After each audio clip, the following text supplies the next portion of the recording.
Éco-yachting, Éco-yachting, Nicolas Venance. Fabien Métayer.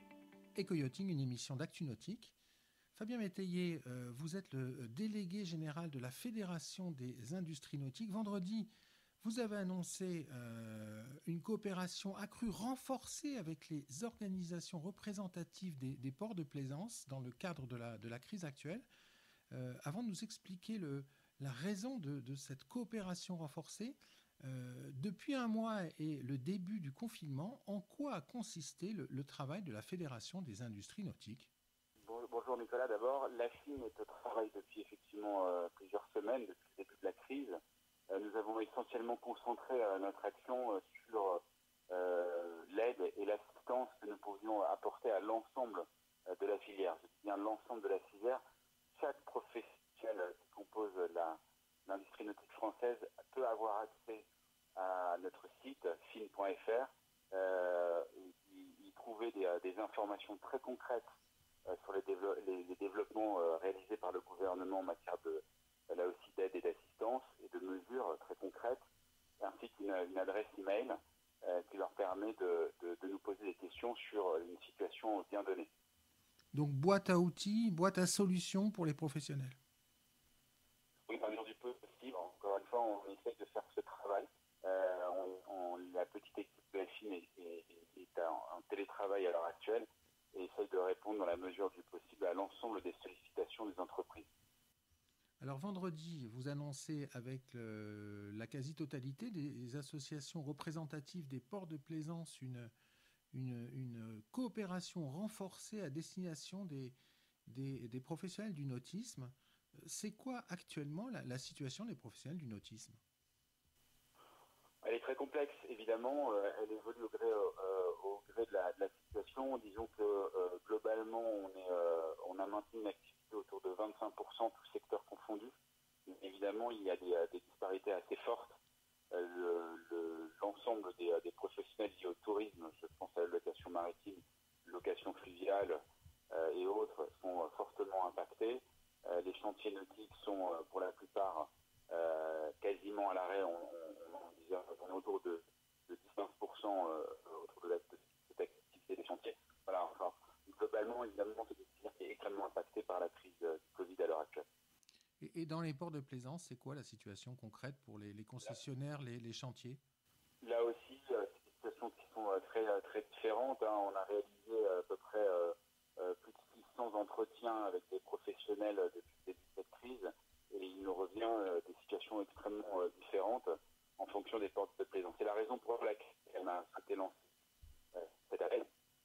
L'objectif de cet appel, il est très concret. Il s'agit de maintenir, de favoriser l'activité professionnelle au sein des ports de plaisance avec eux, de positivement préparer l'après-confinement. Donc concrètement, ça va être quoi les key points de cette coopération ? Concrètement, il faut que les bateaux puissent être prêts à naviguer lorsque les plaisanciers retrouveront la liberté de naviguer, évidemment. Donc, avec les ports de plaisance, nous avons travaillé de manière à ce que on puisse échanger. On a créé une sorte d'interface, une plateforme collaborative, de façon à ce qu'on puisse essayer de lever l'ensemble des blocages. On invite d'ailleurs l'ensemble des professionnels à se rapprocher de l'adresse de messagerie suivante, covid-19@fin.fr. Et voilà, donc on essaie d'apporter des solutions concrètes, port de plaisance par port de plaisance. Évidemment, ça présuppose également des autorisations, notamment celles des mises à l'eau, notamment dans les ports, mais aussi au mouillage. Alors là, vous parlez en fait de relancer l'activité pour les professionnels dans les ports de plaisance, mais ça ne concerne pas les plaisanciers.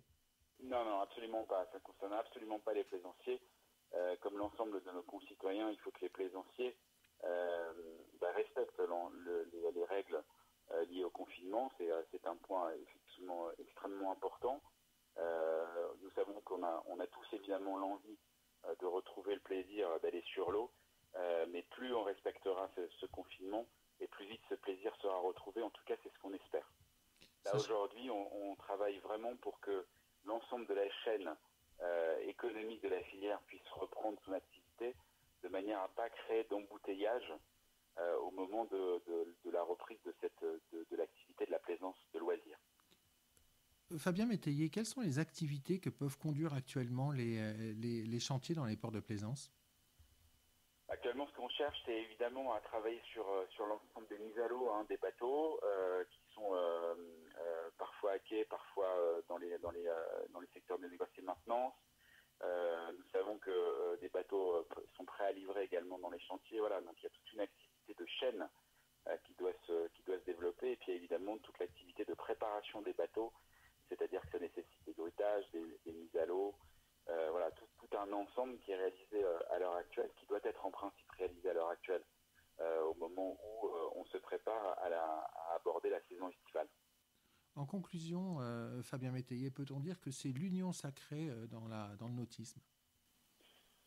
Oui, on peut dire ça, effectivement, mais enfin, cette union, elle existe depuis longtemps. Vous savez que Yves Lioncan, président de la Fédération des industries nautiques, est également président de la Fédération du nautisme et de la plaisance. Et dans ce contexte-là, on a l'habitude de travailler main dans la main avec les ports de plaisance et avec les fédérations sportives et avec les associations d'usagers.